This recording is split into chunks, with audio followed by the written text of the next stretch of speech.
Monsieur Terebesi était un violoniste hongrois qui a fait des études, bien, évidemment en Hongrie, en Russie. Il a fait une carrière, je dirais, très importante, internationale en Europe, avant sa venue au Québec.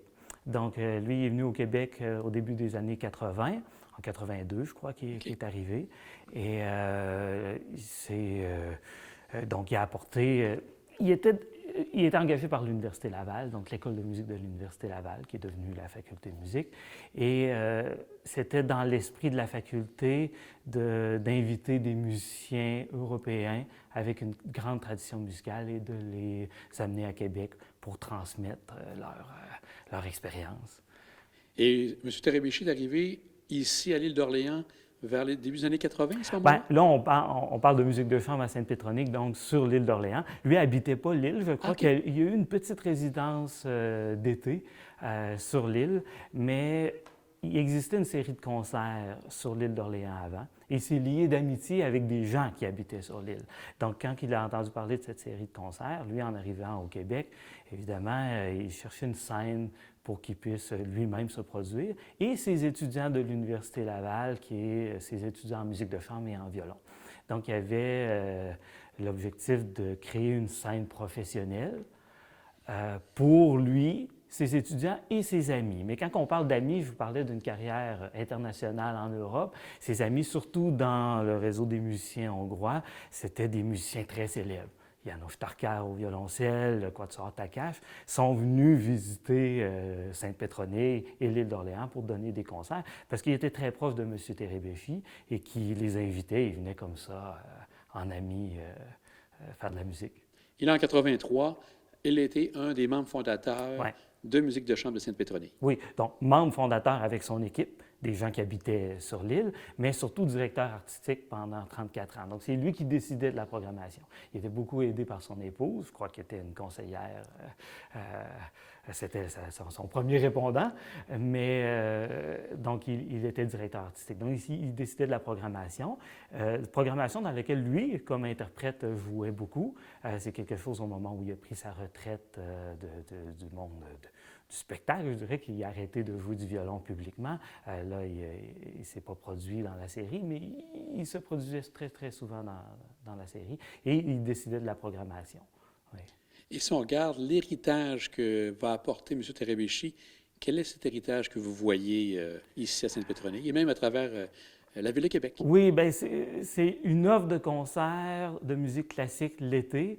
Ce qui est dans la Ville de Québec, ce n'est pas quelque chose qui est très courant. C'est-à-dire, le Festival d'été a présenté des concerts de musique classique, mais ça a été épisodique. C'est-à-dire, ça n'a pas été pendant de très nombreuses années. Et maintenant, il n'y a plus de séries.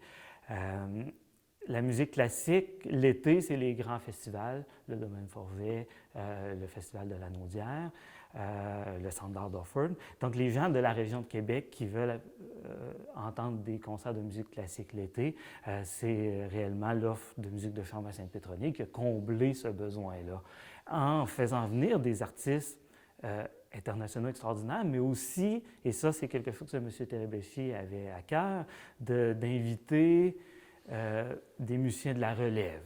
Et ils sont très, très fiers. Il était très, très fier d'avoir invité Marie-Nicole Lemieux, par exemple, ou Marc-André Hamelin, alors que c'était des musiciens qui étaient très, très peu connus du grand public, mais eux ont vu dans eux le talent et le potentiel pour faire une très, très grande carrière. Et eux, ils étaient très, très fiers de ça, de les avoir invités le premier. En 2017, donc, c'est vous qui prenez la relève comme directeur artistique. Qu'est-ce qui vous a amené à devenir directeur artistique ici? Bien, je pense que M. Terebesi, vieillissant, disons, a vu chez d'autres organismes des programmes de relève, c'est-à-dire d'autres organismes importants de musique classique qui avaient des directeurs artistiques pendant plusieurs années, qui, là, se trouvaient une relève. Donc là, je crois que l'idée lui est venue il faudrait que je trouve quelqu'un. Donc, moi, je connais M. Terebesi, d'abord, pas comme directeur artistique de musique de chambre à Sainte-Pétronille, mais comme étudiant en musique. Je je suis encore jeune, mais je suis assez vieux pour connaître la génération de ces musiciens européens que je vous parlais à la faculté de musique. Donc moi, j'ai connu M. Terébéchi comme professeur. Il était professeur de violon, moi je suis pianiste, mais il était tout de même il était professeur de musique de chambre, il était dans les jurys de musique de chambre, donc je l'ai connu comme ça. Donc il me connaissait bien comme musicien, et aussi parce que j'étais présent au concert. C'est une série incontournable pour quelqu'un qui s'intéresse à la musique classique, donc j'étais très souvent au concert. Et il m'a intégré en premier dans le conseil d'administration. Et ensuite a tâté mon intérêt pour voir si je serais intéressé à faire la direction artistique. Donc, il m'a intégré dans le conseil d'administration pour finalement être intéressé à faire la direction artistique. Oui. On regarde maintenant, malheureusement, la pandémie a comme interrompu les activités de musique de chambre Sainte-Pétronille. Pour 2022, est-ce qu'on prévoit relancer le tout? Ah oui, absolument. Absolument. Là, 2020, c'était évident qu'il n'y avait pas de saison. 2021 aurait été possible, mais il y avait beaucoup de craintes, d'incertitudes, de défis qui nous semblaient difficiles à surmonter. Mais pour 2022, on a vu de l'expérience des autres organismes, on a cette habitude et on voit que les gens ont envie de venir au concert, même s'il y a distanciation.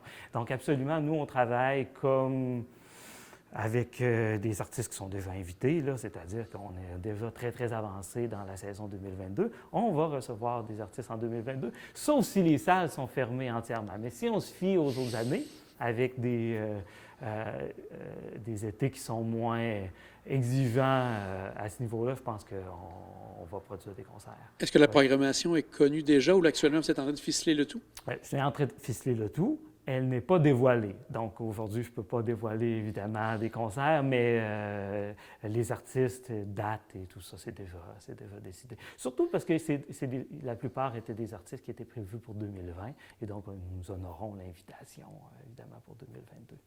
En conclusion, j'aimerais que vous me parliez justement de cette église de Sainte-Pétronille qui est un endroit parfait, en fait, compte pour ce genre de concert que vous avez l'été. Oui. Comment est venu le choix ici? La série de concerts que je parlais à la fin des années 70 produisait des concerts dans les 6 églises de l'île d'Orléans. Le choix s'est arrêté sur musique de chambre à Sainte-Pétronille, surtout parce que M. Terébéchi a tout de suite vu le potentiel acoustique. C'est pas évident de faire des concerts de musique classique dans une église. C'est un hasard quand l'acoustique fonctionne très bien. Ici, c'est parfait. Grandeur idéale, grandeur de scène idéale. Évidemment, on tasse l'hôtel et tout, mais c'est parfait pour un ensemble de musique de chambre. Donc, les gens ont une expérience de concert de musique classique énormément de proximité. L'acoustique très généreuse, mais qui n'est pas exagéré, hein? On n'a pas un retour de son, ce genre de choses désagréables qu'on peut retrouver dans certaines églises. Et aussi, c'est la seule église qui n'est pas sur le chemin principal, donc il n'y a pas les bruits de voitures qui passent sur la route, ou de camions, encore pire. Donc, les seuls bruits qu'on a, c'est quand on ouvre les portes, les oiseaux dans les arbres. Et quelquefois, les feux d'artifice au mois d'août, au-dessus du pont de l'île d'Orléans, bien là, on entend les feux d'artifice, mais c'est souvent en fin de concert, puis bon, c'est plus rigolo que d'autres choses. Bien, merci beaucoup, M. Roussel. On attend avec impatience la programmation pour cet été. Merci beaucoup.